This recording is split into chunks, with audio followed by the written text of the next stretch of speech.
Welcome back to Celebrity Radio. It's Alex Belfield talking to some of the world's biggest stars and four of my favourite people. Blake are one of the greatest groups in the world, and Dame Shirley Bassey, what an honour this is. Thank you so much for talking to me. Not at all. You're welcome. This is a thrill, and I'm the only one who came in fancy dress. Why did nobody tell me?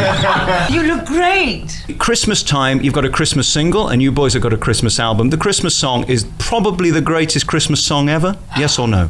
Oh, wow. Oh, who am I to disagree? Oh my God! I think the version with Dame Shirley Bassey is for sure. Yeah. Well, this is what's extraordinary. I can't believe you've not done one before. Why not? I don't know. It's not for not wanting. I've been wanting for years, but record companies I've been with have never wanted me to do an album of Christmas songs, and to this day I don't know why. It's extraordinary. Maybe one day I'll find out. So I then have to ask the question, why did you choose these boys? You can work with anybody in the world. You love Blake, don't you? I do, and they chose me. Honestly, they did. They picked me up in a club. Well, it looked like a club. It was very dark. It's a whole different story. Yeah, we won't got too much information. Ollie, I need more details. Tell me, what was the story? How did you meet? Well, I mean, it goes way back to the very start of Blake. I mean, I always say this rather sweetly, that Dame Shirley has sort of bookended our careers. I hope this isn't the end of it, but perhaps the next chapter. But yes, when we very first started singing, we were asked to sing at the Dame's 70th birthday party. So a number of years ago, but not too long ago. But sort of right at the beginning of our careers, I should say. I should have said 60th, shouldn't I? I've ruined it now. And we did. And we jumped up on stage and sang Moon River, I think, and Happy Birthday, and that was that. And then she jumped up on stage as well, and we had this wonderful scene with a cake and Christopher Biggins, and it's sort of got into sort of Blake folklore, as it were. It's a small circle, that Blake folklore. And then skip forward 9 years, and here we were in the summer this year in August, and we were at a Variety, the children's charity, book launch. They were raising money. It was their 70th anniversary as well, in fact. And Dame Shirley was up there doing a little interview. Yeah, well, there you are, you see. and we had a first sort of re-meet and a re-chat, didn't we? And we talked about, how our careers were going and what we were up to, and it was a lovely Mine sort of stopped in this.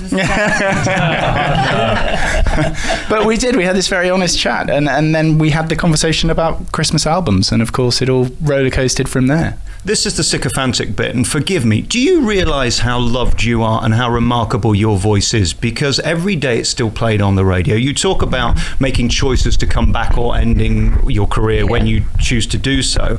It must be amazing to be you. Yes, it was in the beginning, but the success, it's very stressful. You have to be better than your last performance. You're following yourself all the time, And that became too stressful for me. So I just said, stop.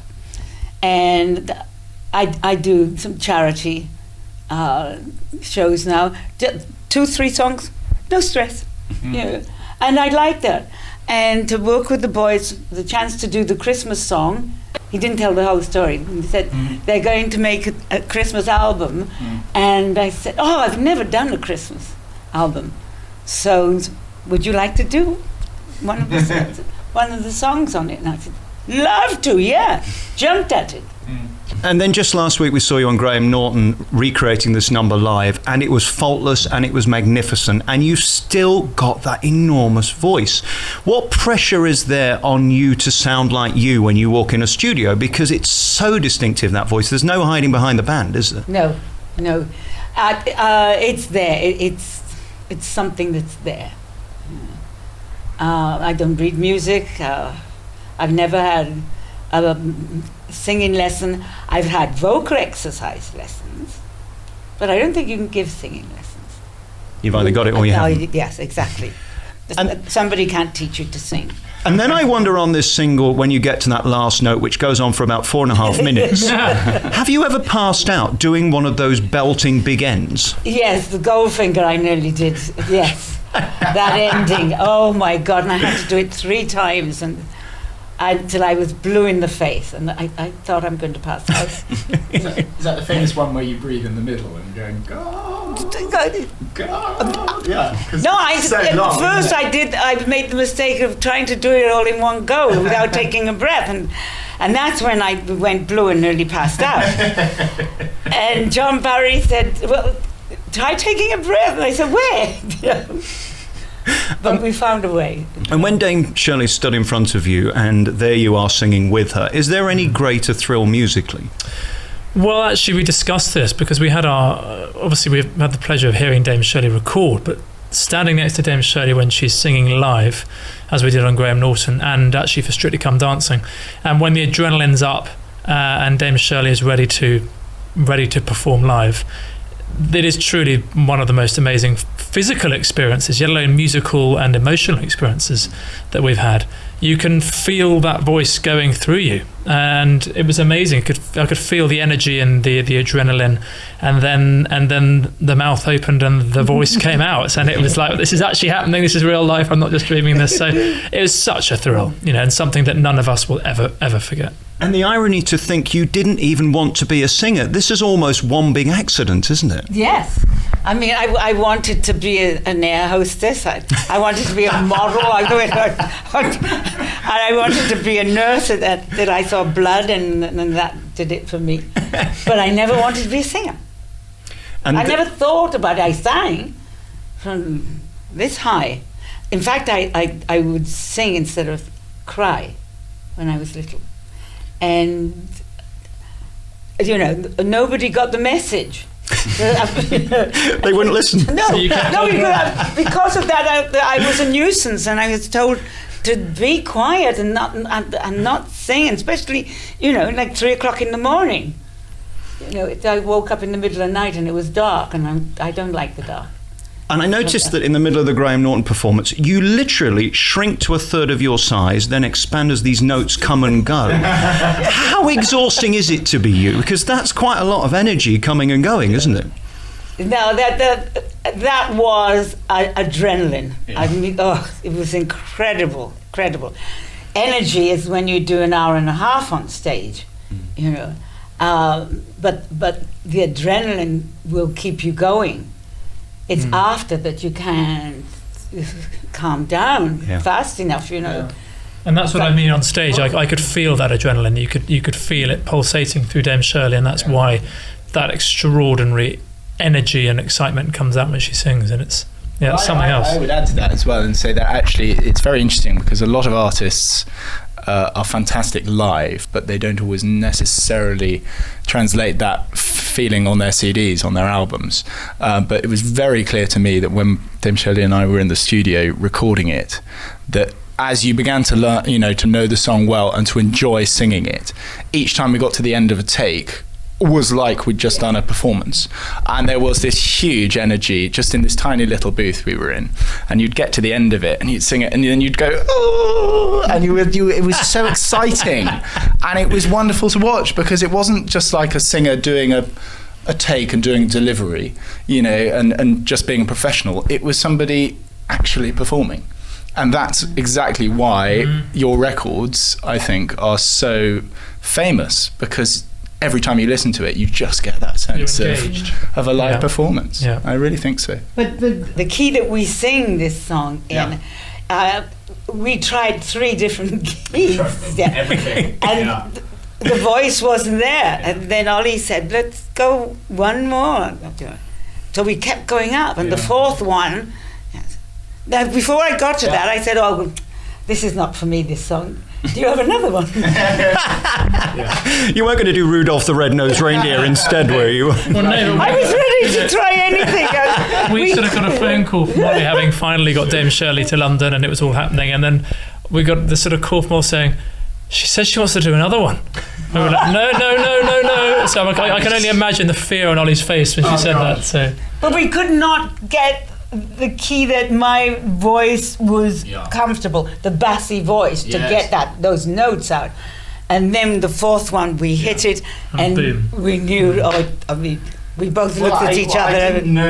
I wasn't aware that you you had that high range still. I mean, when I was basing the original arrangement around what I'd heard you sing in the last decade, and I'd never heard you sing above, sort of a top A in the last decade, and so we ended up right up at B's and C's. So as you said, you still got it. and it was interesting because last year you had an album out, which I know you personally weren't that happy with, as you told us at the launch. I was not a happy bunny. But the last one. I'm amazed how it gets to that point. At what point did you realise you weren't happy? Well, they kept sending me mixes of the album, and they all sounded the same to me. I had 5 mixes, and this has never happened in my career. Well, I think it was just bad mixing. I think one of the ways that this has been so interesting is because it's such a small, intimate project, and I'm sure like your other projects, there's lots of different people involved and lots of layers and levels. Where in this, it's just Blake and Dame Shirley. I mean, that literally is the format. We are our own record label, and so there's been no sort of rubbish to cut through, and so we've had absolute control from the beginning, and it's allowed and a direct channel as well. That's what I mean. Important. What impressed me, the first mix that Ollie sent me, I was on the phone after I heard it, and I said, "That's it." The first one, I couldn't believe it. After having 5 on my album. I have to say, I was terrified to send you anything that I didn't think was, well, not perfect, but very close to being finished, because there was no way I wanted to send you anything which I didn't think was already up to scratch, because it was for us. But for us, it was a lot of pressure on us to prove to Dame Shirley that we were a quality act that could do a good job. And it is, we've got to know her a lot more since, but I did, when you first came over, I did feel a lot of stress and oh God, I've got to get her. And she came round to my flat in Battersea. That's where we wrote the song together. Wrote the arrangement. It's actually the only time it's ever been tidied up was when Dame Shirley came round. And never mind the single. What does it feel like when DSB comes up on your phone, Stephen? Is there any feeling like that? I'd be lying if it's ever actually come up on my phone. I know it's come up on Ollie's many, many a time. I'm sure probably fear. What is it this time? Does she like it? This is going to say. There must be a reason why Ollie holds the phone 6 feet from his ear, because he knows it's going to be quite loud if she starts singing or. It's been a bit of I think it's been a bit of a dream for all of us. I mean, our families and partners and girlfriends have got to meet Dame Shirley as well, and it's been a lovely experience because for all of us, we've grown up knowing all of Dame Shirley's songs. We've known the films that they've been associated with, and people talk about having to pinch oneself all the time, and we genuinely have. Since this whole thing started in August, there's not been a moment when we've ever really kind of sat down and said, right, this is where we're at. This is what we're doing with our lives. So it's quite special to us. And I know the cast of Towie might think they're showbiz royalty, but they're really not. I saw one of your last concerts that you did in an arena in Birmingham, and you did a song, Thank You for the Years, which I still think is a wonderful record. And there you were, stood in front of those 10,000 people, and that voice was as good as we'd ever heard it. Can we see that again? Because there's so many people in this country want to see you and the boys touring. Oh, I don't know, but never say never. What could I do to convince you? How much champagne? That doesn't come into it. What would get you back on the road? Because it's torturous. I get it. Nobody wants to be in buses and taxis and undergrounds. I think I have to feel it. I have to feel it here. There's nothing glamorous about touring. No, there never has been. As we all know. Did you turn it into an art? Was there a point where you got it right, where you felt comfortable on the road, or was it always hard work? No, in the beginning it was marvellous. And I got it right. And it was all an adventure. And I loved it, especially when they gave me a bus to travel in instead of, a car, limousine. And the bus I loved, and all of us could go on the bus, whereas in the car, there was only like 2 or 3, plus the driver. I loved my bus. And there were beds. And there was a little dining area and microwave, etc., toilet. And I loved it.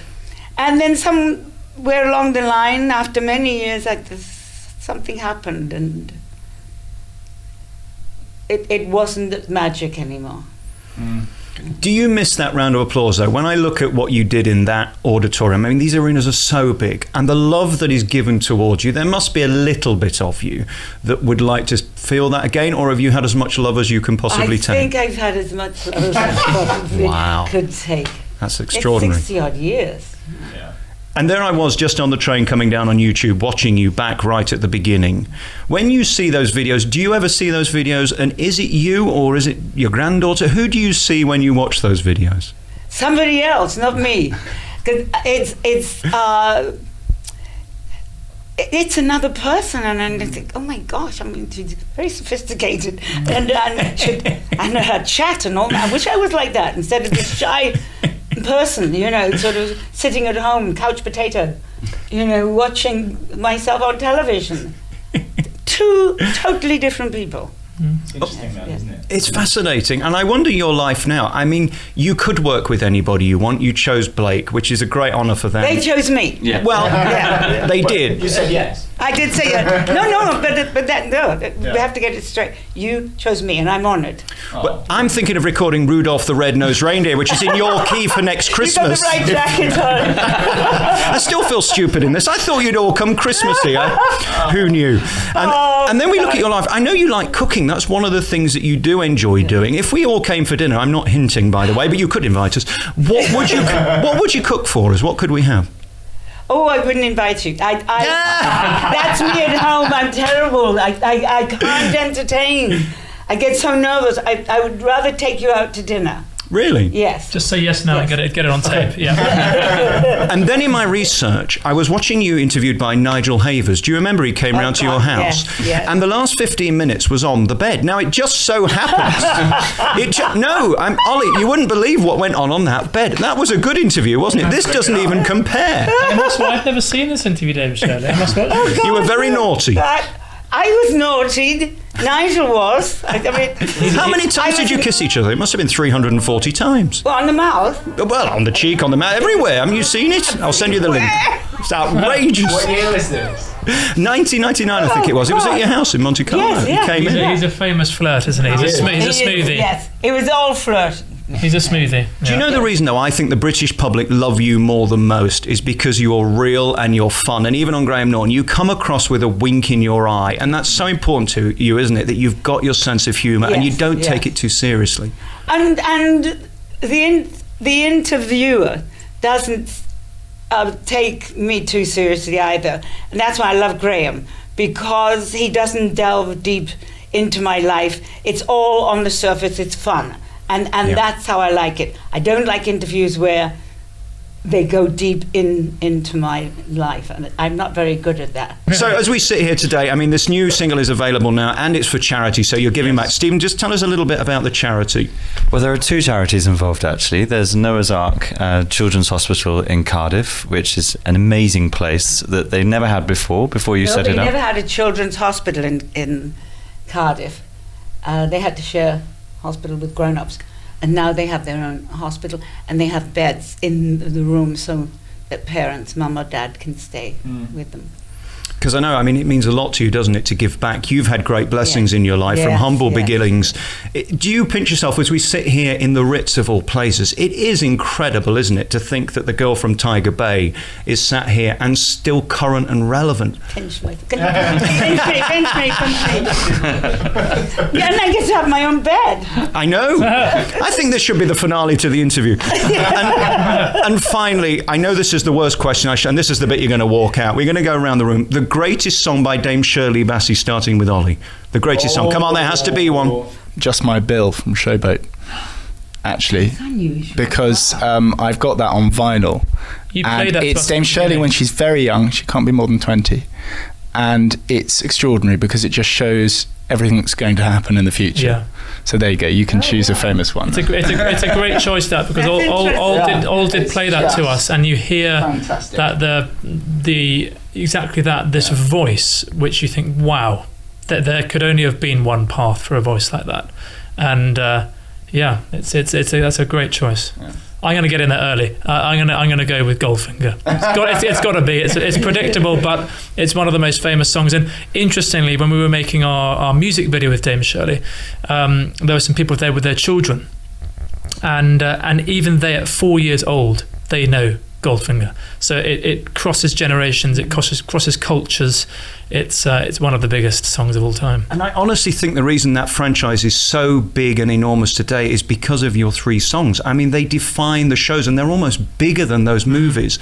You can't really comment on that, but I mean, what a great privilege to have that opportunity, but then to make it your own. I mean, that's extraordinary. What's your favourite? Well, I'm a fan of electronic music, and one of my favourite collaborations that Dame Shirley worked on was with the Propellerheads, with History Repeating, which just showed everybody that you can use this iconic voice in a very different way, and brought Dame Shirley's voice to a whole new generation that maybe would have known it from the films, but wouldn't know exactly who that voice was. And then suddenly, with all this fantastic electronic bass line and drums, this voice soared over the top. And for a lot of us, that's where we first heard the voice. I think also it's a really interesting choice because again, it shows the other reason that her voice is so distinctive. It's not just about the power, it's also about the rhythm, because she has a delivery that is very unique. I'm just thinking of the rhythm in that song, just a little bit of history repeating. It's really unusual, and she, it's the way you sing against the rhythm, and you make it your own. You did that with this song as well. You did that with the single, so that when you recorded first, and we all went, right, those are the takes we're having. Right, now we've got to record our bits so they fit with that. And we were singing these rhythms that were completely alien to us and unusual, but just worked fantastically free well. And soloistic, and that thing of the performance, and Dame Shirley saying that she never does the same take twice, is a testament to when you're in the moment and you sing in that moment, and you're not thinking, I need to make my notes this long, or but I suppose now you've asked us, the real crux of the interview is for Dame Shirley to say what her favourite Blake song is. On the spot. Nessun Dorma. Well, I saw them and I heard them at the Grosvenor House. With the Grosvenor House at was it Dorchester at the RNIB Gala, wasn't it? Yeah. And you sang Nessun Dorma, and my skin, and the hairs on the back. Oh, I don't have many now, but they went up. You know, good. I loved that, and everybody in the room went. And silence. It was wonderful. Thank you. You see, you still haven't lost your love for it. I'm begging you to come back on tour. Give us one last chance to see you do what you do so magnificently, even if it's love to see you. 10 minutes. I don't mind. We'd be happy. 3 songs is fine. Honestly, we love you very much. We want to thank you for the years, literally. And this new single is tremendous. It's out now. It's the Christmas song with Blake and Shirley Bassey, and I can't thank you enough for your time. There's many, many other people you could have talked to, and we're greatly honoured. Boys, thank you so much, and have a Merry Christmas. And you too. Merry Christmas. I'm going to take this jacket off now. And excuse me. Lovely. Thank you. That was lovely. Thank you. Great. Thank you so much. Thank you so much. Thank you. Thank you.